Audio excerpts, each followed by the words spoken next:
Hey guys, thanks for doing this. A pleasure. Yeah, looking forward to it. Shall we start? I think so. Off you go. I go first? Yep. Okay. Talk me into it.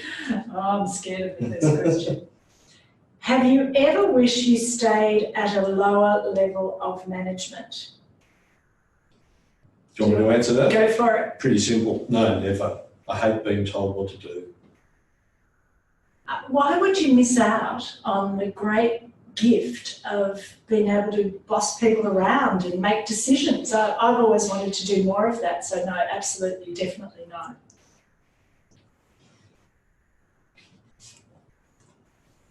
Oh, don't cheat. Okay. What is the toughest part of being a CEO? Oh, toughest part of being a CEO. I think it's being under the spotlight all the time.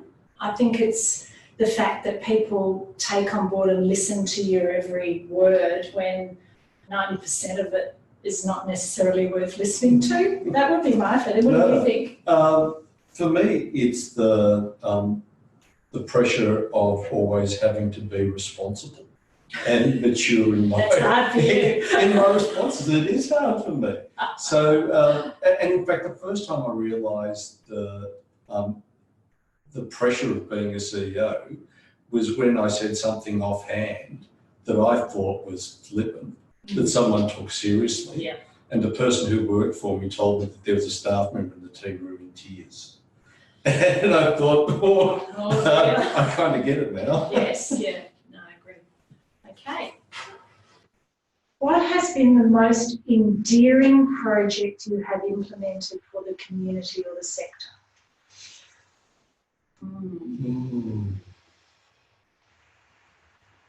Yeah, go on. Okay. I think for me, we've had a project at the City of Whitehorse that's had a very long history, and it's the redevelopment of the Performing Arts Centre. And it's had, I think, about a 12-year history. So for me, it's been the persistence of the community's interest in it, the persistence of the officers briefing the councillors, and finally now being to the point where it's happening. So I think because it's so multidimensional, that's the one that's a standout for me. Sure. If it's just during my time at LG Pro, it would have to be the Emerging Leaders Program, the Executive Leadership Programs. Great. They're both fabulous programs that I think have made a real difference, and that I think that everybody that's been involved in the development of it, including Noelene, should be justifiably proud. Oh, is it my turn? You picked it, you answer it. You say it first. What has been your greatest achievement? That assumes that I've actually had an Had achievement. some great achievements. Which is a bit tough. You have had. You have had. Yeah. Well, I think for me, if I can answer the question for you, for me, it's been about the work that you have done in developing the profile of professionals in the sector. I mean, that's the headline. And then there are all the things that sit under that, including programs like the Emerging Leaders Program, the Executive Leadership Program, but in particular representing our sector to particularly the state government and being an advocate. And I think you've done that really well, and they're great achievements. Thank you. The only thing that I would add to that for me is the change in both the culture and the demographic of the organisation. The fact that we went from being 25 or 26% of all of our members were women, now well over 50% are women, from boards that had the highest female representation of 30%, is now at least 50%. And that I think we're a more welcoming, open organisation. And having LG Pro decide to participate in the Pride March, I think was a pretty amazing achievement for what had been a very conservative, staid organisation sector. Very good. It was a long answer. I think you need to be more brief because there's a lot of questions here. How do you deal with public speaking nerves? You can answer that.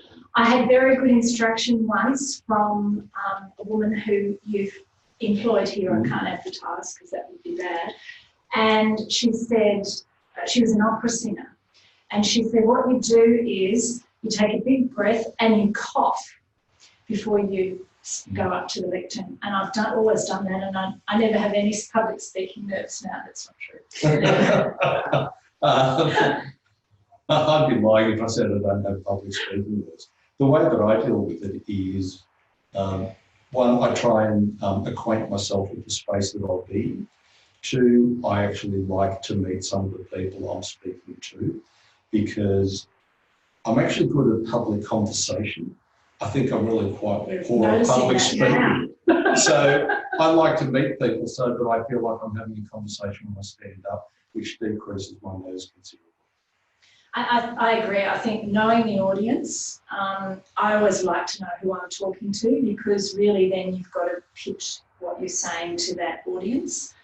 And I think mostly it's accepting that, you always are going to be a bit nervous, and just getting past that and realising that people do want to hear what you've got to say. That's why they've invited you. And if you think about who you're talking to and the content, and I always do quite a lot of preparation, as you know, then I think that overcomes the nervousness as well. Is it my turn? I think so.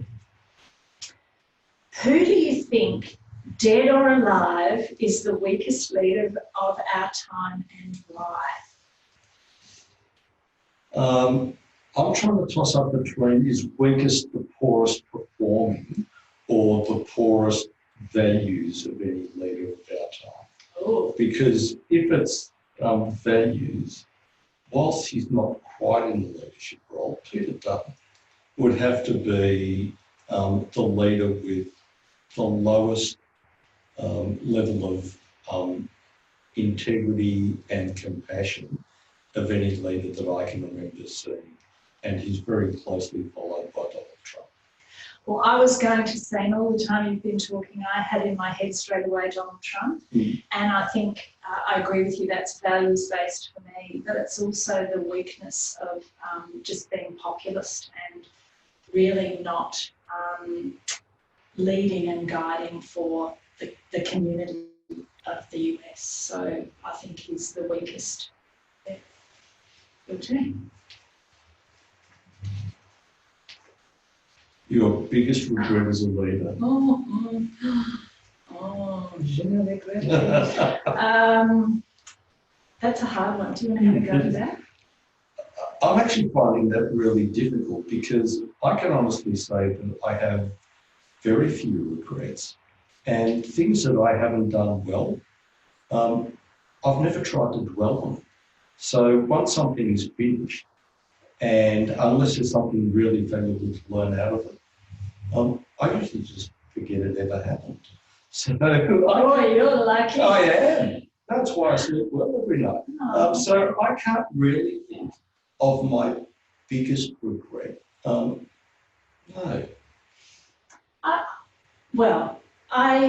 I do dwell on things and reflect a lot, including about my own behaviour. And there are times I probably regret perhaps not saying things or saying too much. So trying to keep a measure on that. And that includes in working as a CEO with elected representatives, with councillors. But yeah, probably it's more an introverted regret than a sort of a great big piece, as you've said. If saying too much is a cause for regret, I have been permanently regretful all of my working life. Oh, okay.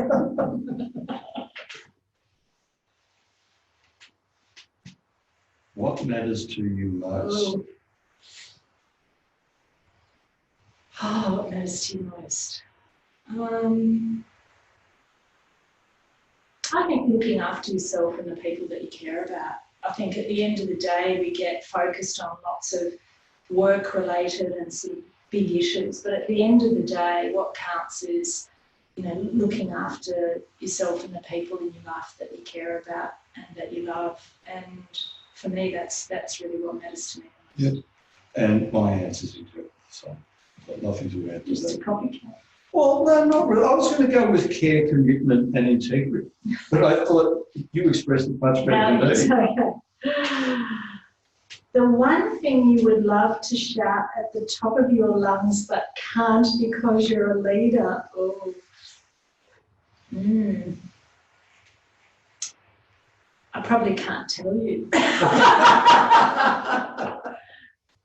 There's a few songs that come into mind, but I couldn't sing them either. Look, sometimes the reality is you just have to sublimate what you're thinking, what your reactions are, because you're a leader, because you're in front of people. That's not to compromise yourself, but sometimes it's just better to just step back and say, well, what value am I going to add to this discussion if I contribute that? And say to yourself, it's not going to take the issue or the discussion any further, and just leave it at that. So probably the thing that I'd love to shout out at, I never would be able to shout. Well, it's the one thing that you would love to shout out, but you can't. So the one thing that I probably would have loved to have shouted out at various times would be, you might want to spend some time thinking before you say that or before you ask that. And it would usually finish with, because I think you're a half-wit. And we're in the you can't ask that series. What advice would you give your 20-year-old self? It's a classic, this question, I isn't know. it? I think it would be to be a bit more ambitious at a younger age than I was, I think. I think to back yourself a bit more than I did at a young age. And, just to have a bit better confidence at that age. Now, that's not to sort of inflate the ego enormously, but, just back yourself a bit, have a go and back yourself a bit more than I did. I think your answer is the perfect answer for an introvert. As an extrovert, my answer is exactly the opposite, which is to be open to the possibility of being wrong, being slower to judge, and being a bit more patient, because some things should be allowed to play out rather than trying to interfere with them. So that would be my answer. I like that. Yeah, interesting. It's the first time anybody's ever said that about that. That you're interesting. Yeah. Very interesting. What do you think someone who dislikes you would say?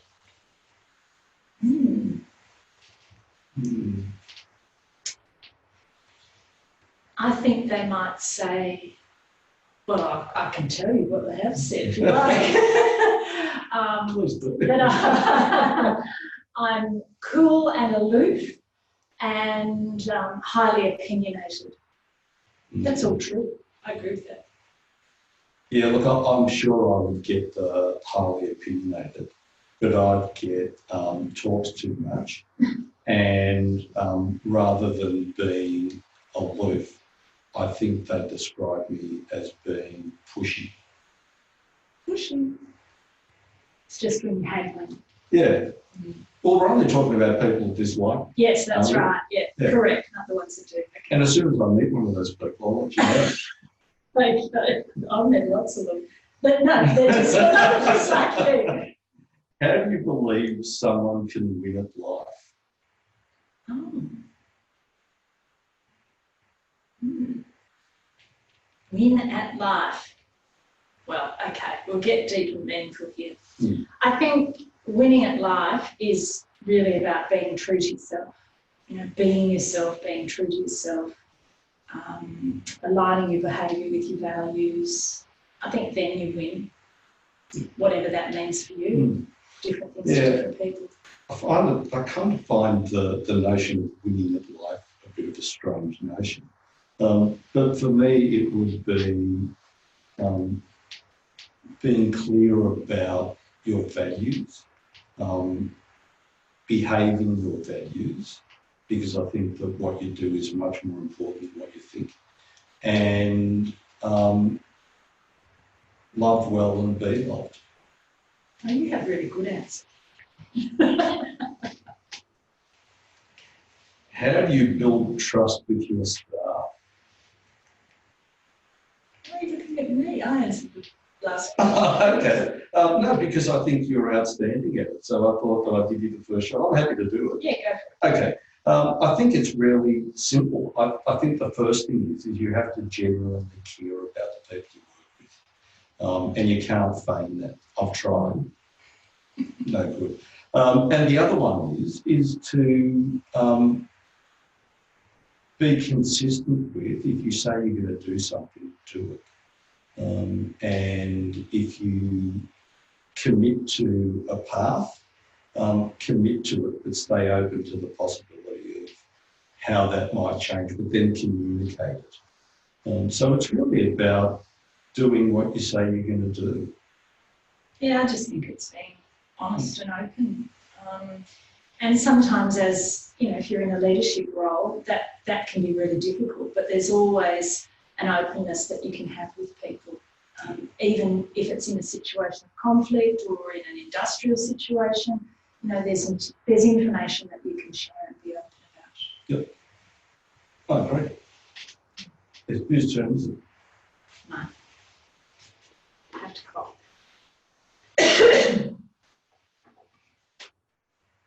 What's your greatest fear? It would have to be being stuck in a closed room with a rat. Oh! Rodents scare the life out of me, honestly. If I had a choice between a rat and a snake, I'd go with the snake.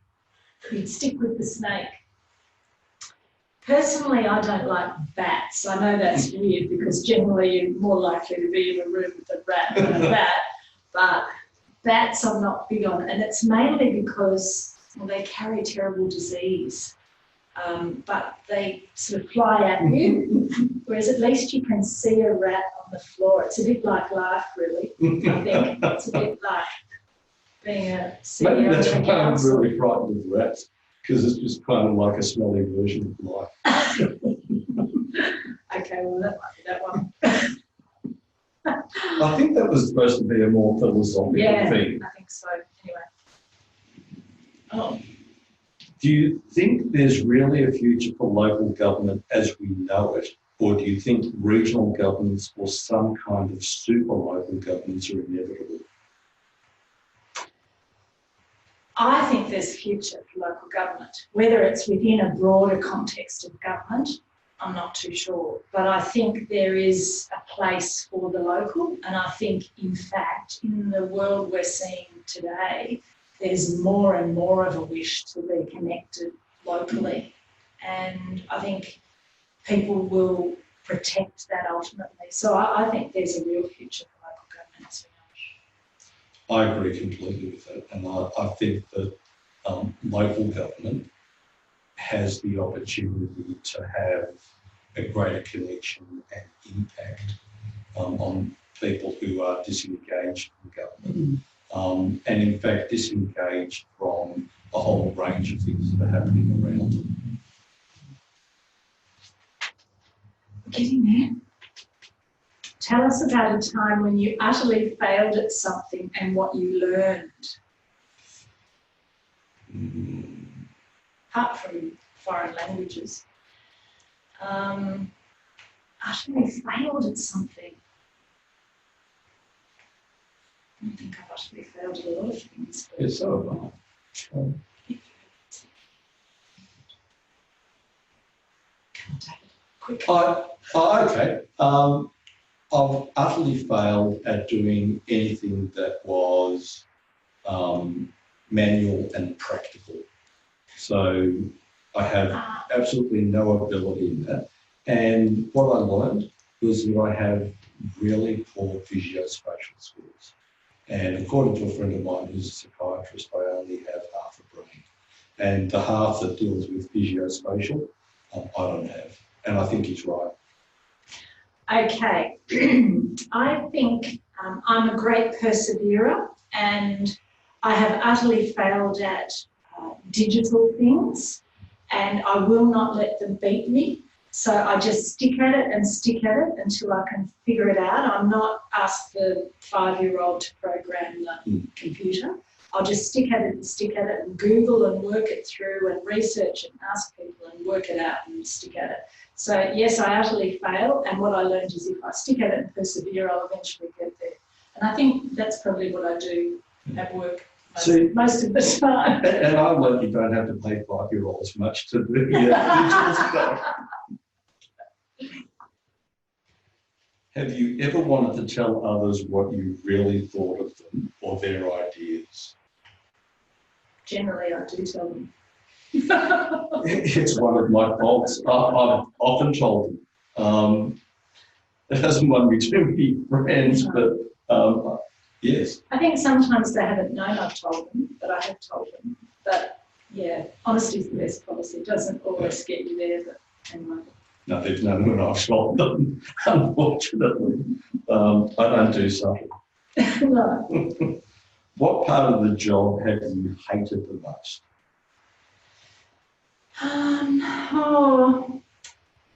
I think probably I've found very wearing the number of nights that we work in local government.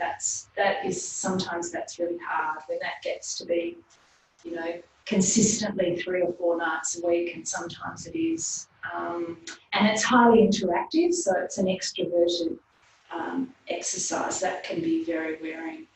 And then having to come in the next day and nobody knows you've been there till 11 o'clock at night, and they're bright-eyed and bushy-tailed and you're tired and they're asking you some pivotal question at 9 o'clock in the morning. I wouldn't say hated, but I've found that the most challenging and wearing at different times. Well, my role is really different, so I don't have that. But you're welcome to try it. Thank you. For me, it's writing reports. I really like doing things. I'm energised by talking with people about different ways of doing things or different things that can be done. And writing it afterwards feels like we've already done the really good stuff. Why do I have to do this now? My turn? Yep. What do you secretly most look forward to each day in the office? My first cup of coffee. Well, that's my answer as well. Oh, well, let's leave it at that. That was a good one. Do you think a person with a history in local government offers more value than someone more broadly experienced, and why? So that's sort of thinking about jobs and selecting people for jobs. My comment would be, I think that if somebody's never worked in the public sector, I think taking that leap into the public sector is a very different place. And I base that on, I've watched people try to do that, and that transition's been really, really difficult. Watching a transition for people that have come from a public sector background broadly into local government seems to be a much easier transition because they understand the frameworks, the policy development, the legislative references, the constraints, the public accountability measures, etc. So for me, it's probably not so much the history of local government, but that broader understanding of the public sector that people who haven't worked in the sector just don't seem to understand so readily. Yeah, I suppose for me, because I don't have a background in local government. Oh yeah, that's right. Yeah. You did okay. Yeah. Perhaps I'll revise my answer. For me, I think there's, and I think it's a public sector thing, and local government perhaps a slightly more exaggerated version of it, is that they look at history rather than attributes. They look at what you've done rather than what you know or can do.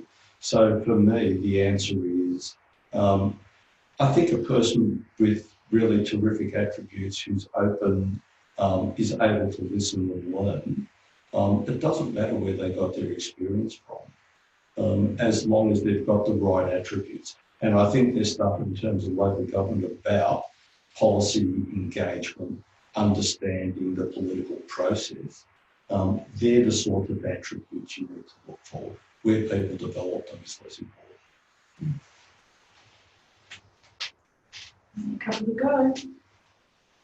In your personal life, do you think you have changed during your time as a leader? I'm about 40 years older, but apart from that, as a leader, I think you come to accept and understand more about what you're capable of and what you're not capable of. And I think that applies in your life as well as in your leadership role. Has that changed me? I mean, how you unravel that, the personal and the professional, you know, when you're full-time committed and it's a professional commitment you have, it's pretty hard to untangle. So I'm sure it has. I think it's probably taught me some really good things about people, and it's also made me appreciate that there are some really difficult people in the world, and I've probably learned that more in my professional life than my personal life. Yeah, well, certainly for me, I think I'm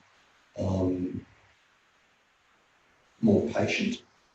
I think that... In your personal life? In both, yeah. In both. I'm certainly less judgmental. And I think that, just trying to think of the right way to describe it,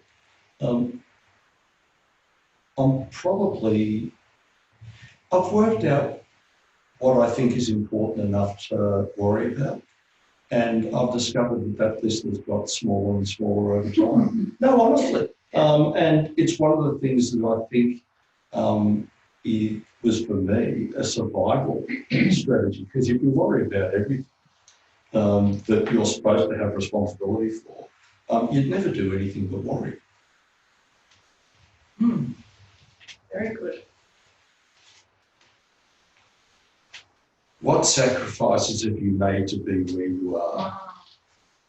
I think there's quite a lot of sacrifices. When you reflect on the decisions you've had to make about where you're going to be at different times, or how you're going to spend your time, or the energy you put into things, I think I've made quite a lot of sacrifices in terms of time. Times when I really should have been spending time on personal issues, not work issues. And I think I probably wasted time worrying about work issues, which is a sacrifice of your time, more than I probably needed to. I do that probably less now, although some would say that's not true. I find this a really difficult question because I'm not sure they're sacrifices. I think they're kind of on balance decisions that you make about where you want to be. And for a long, long time, I didn't want to be in a position of responsibility. So I rejected, possible promotions in other places because at that stage during my life and the life of my family, I really didn't want to be at work. And when I did really want to be in a role of responsibility, it was kind of at the right time and it didn't feel like a sacrifice. And in some ways, it probably made me an easier, more comfortable person to live with. Not that I'm an easy person to live with. It's all a matter of opinion. That's right. Yeah. Okay, last question. Your most confronting moment as a leader? Oh boy, most confronting moment. I think there have been quite a few. Most confronting moment. Do you want to go while you're thinking? Yeah, go for it. For me, it goes back to that thing I said before, saying something when I was thinking out loud and being a little bit offhand. and realising that someone took it to heart and was in tears, and I felt awful. And for me, it was about understanding that I had a level of influence that I had no idea about. Not to be a copycat, but I'm thinking of quite a similar issue where an opinion or a suggestion I made was picked up and followed through, going back in time by some members of the community. And I can remember thinking, oh my goodness, I actually influenced them doing that, and that was really, really foolish. I shouldn't have even suggested or thought that, because it's actually not going to go anywhere. And I really regretted that. So that was my confronting moment, and there have been lots of them. But that's one that I thought, think very carefully in seeking to influence how you approach that. This can be quite powerful. Well, that's it. There's no more questions. So, Okay. Thank you. That was fun. That's all right. It was fun. Good on you. Thank you. It's always a pleasure.